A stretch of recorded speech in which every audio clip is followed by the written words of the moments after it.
नमस्कार मैत्रिणींनो, चविष्ट भोजन या यूट्यूब चॅनलवर मी तेजस्वी सर्वांचं स्वागत करते। आज या ठिकाणी आपण एकदम चटपटीत असं कैरीचं लोणचं पाहणार आहोत। किती छान हे लोणचं जमलं आहे ना, तुम्ही बघू शकता। हे लोणचं तुम्ही चपाती, भाकरी किंवा वरण भातासोबत तोंडीला लावू शकता। खूप छान असं आपलं हे लोणचं बनवून तयार झालेलं आहे। अगदी कमी वेळात आणि झटपट हे लोणचं बनतं आणि जर हे फ्रीजमध्ये ठेवलं तर आठवडाभर टिकू शकतं। चला आपण रेसिपीला सुरुवात करू। यासाठी मी तोतापुरी एक कैरी घेतलेली आहे। ही कैरी स्वच्छ धुतलेली आहे। आता या कैरीचे आपल्याला उभे तुकडे करून घ्यायचे आहेत। जरी तुम्ही खिसून घेतलं तरी चालेल। आता देठ काढायचं आहे आणि ह्याच्या बारीक अशा काप आपल्याला करायला घ्यायचे आहेत कैरीचे। चवीला पण खूप छान लागते या कैरीचं इन्स्टंट लोणचं।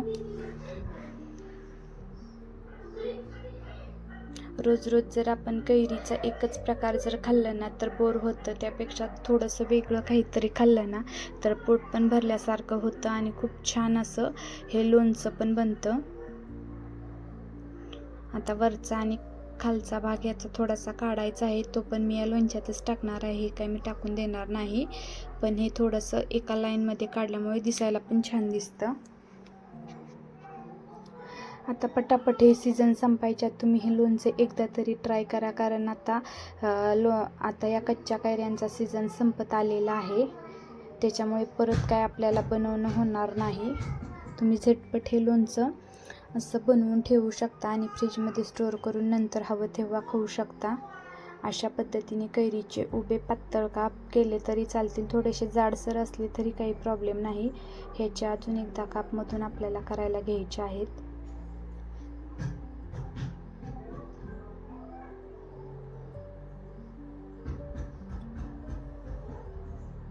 एक एक करून सर्व उभे काप आपल्याला कैरीच्या अशा पद्धतीने करून घ्यायचे आहेत।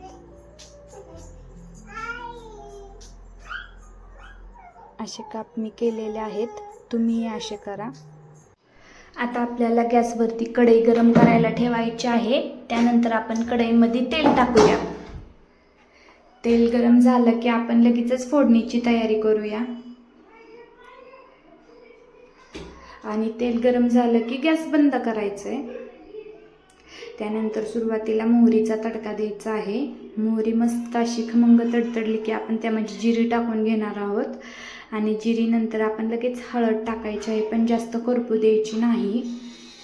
अशा पद्धतीने आपल्याला फोडणी टाकायची आहे आणि आपण जे कच्च्या कैरीचे काप केलेले आहेत का नाही, ते काप आपल्याला ह्याच्यामध्ये टाकायचे आहेत।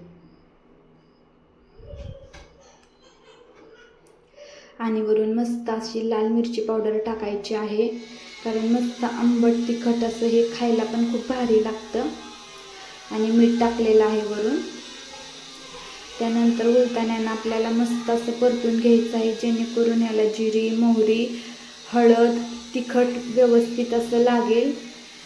त्यानंतर मी काय करणार आहे, नंतर शेंगदाणे भाजून मस्त खमंग खरपूस घेतलेले आहेत आणि त्याचा कुट्टा केलेला आहे आणि तो नंतर मिक्सरमधून काढून घेतलेला आहे। आणि तो आता शेंगदाण्याचा कूट आपल्याला 1 चमचा टाकायचा आहे। त्याच्यामुळे खूप छान असं चवीला पण भारी लागतं हे। आणि त्यानंतर हे परतून घ्यायचं आहे। गॅस हा बंदच केलेला आहे, कारण जास्त पुढं गेलं ना गरम झालं की हे पातळ होतं, म्हणजे असं ह्याच्या जे साली असतात ना ते एकदम मऊ पडतात, मऊ साली छान लागत नाहीत खायला। आता हे फक्त मसाला लागण्यापुरतं मी हलवून घेते आणि आता तुम्हाला सर्व करून दाखवते। फोडणी दिली की गॅसची फ्लेम मी बंदच केलेली आहे, गॅस बंद करून ठेवलेला आहे आणि एका वाटीमध्ये म्हणजे एका प्लेटमध्ये तुम्हाला सर्व करून दाखवते। खूप छान असं आपलं कच्च्या कैरीचं इन्स्टंट असं झटपट लोणचं बनवून तयार झालेलं आहे। तुम्ही सुद्धा या पद्धतीने जरूर ट्राय करा। तुम्हाला आमचा व्हिडिओ कसा वाटला? आमचा व्हिडिओ आवडल्यास चॅनलला लाईक, शेअर, सबस्क्राईब जरूर करा। धन्यवाद।